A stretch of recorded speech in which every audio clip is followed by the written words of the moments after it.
Hello everyone, I'm PHTN Gaming, your builder in both the first and second Cities Skylines games. Today, I'm collaborating with Paradox Interactive to bring you a special video that breaks down what comes in the new Bridges and Ports DLC, launching on October 29th.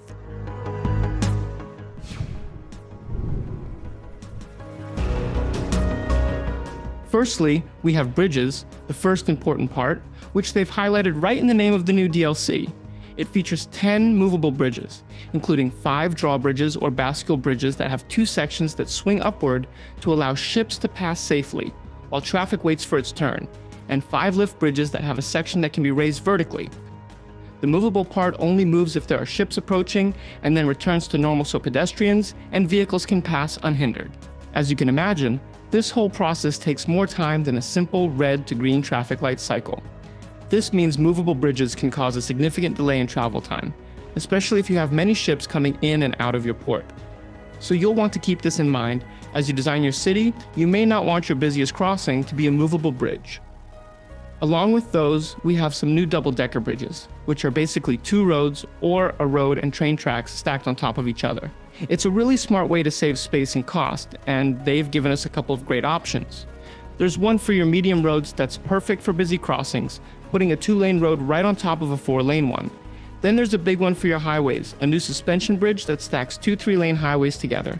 It's just a fantastic way to handle heavy traffic without needing to build 2 separate bridges. We also have some regular bridges for anyone who prefers something simpler, from arch and truss to suspension bridges. It's not all about flashy features. Sometimes you just need a functional, beautiful bridge, and there are 8 new regular ones to choose from. They've added options for all road sizes. For example, there's a new stylish 2-lane suspension bridge for your small roads, and a classic, sturdy-looking truss arch bridge for your medium roads. They've even added some massive 6-lane suspension bridges, which are perfect for crossing those really wide bays or fjords. There's even a new covered wooden bridge just for pedestrians. In total, Bridges and Ports brings us 20 new bridges.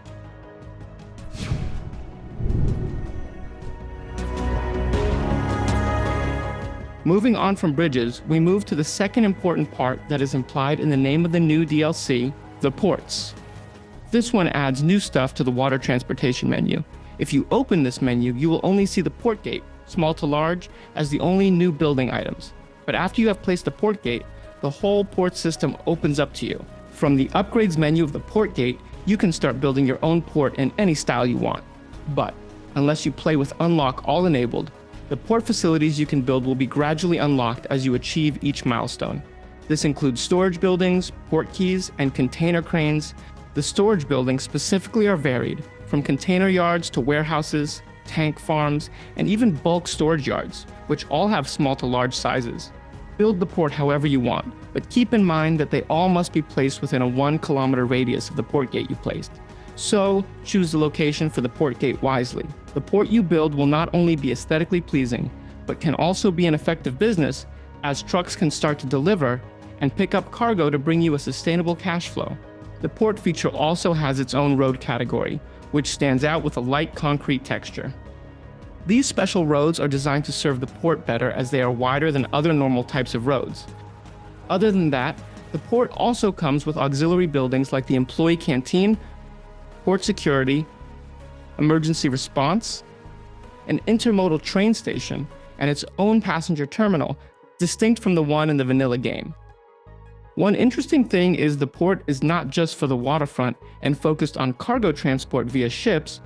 It can also be built inland, deep inside your city, called a dry port, with a main concentration on train or truck cargo transportation. With that, you can provide storage that can fulfill your industrial area's needs.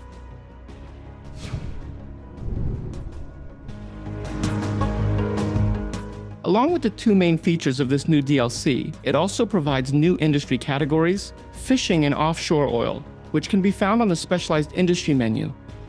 If you are familiar with Specialized Industry in Cities Skylines 2, it won't be hard for you to get acquainted with these new ones.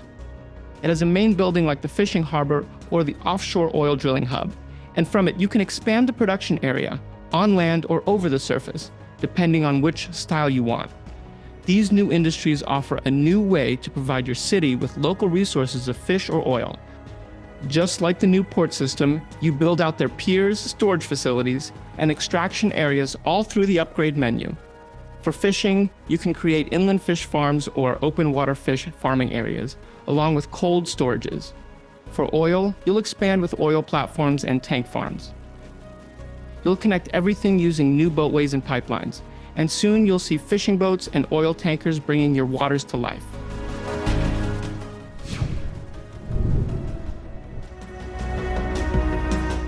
Last but not least, ferries. This type of transportation has been expected by many players, as the big passenger terminal is totally unsuitable for local city transportation. This DLC features both a big ferry terminal that can be built on shorelines, and a small ferry stop that can be placed on quays, which you can use flexibly to fit your needs. Think of them as water buses.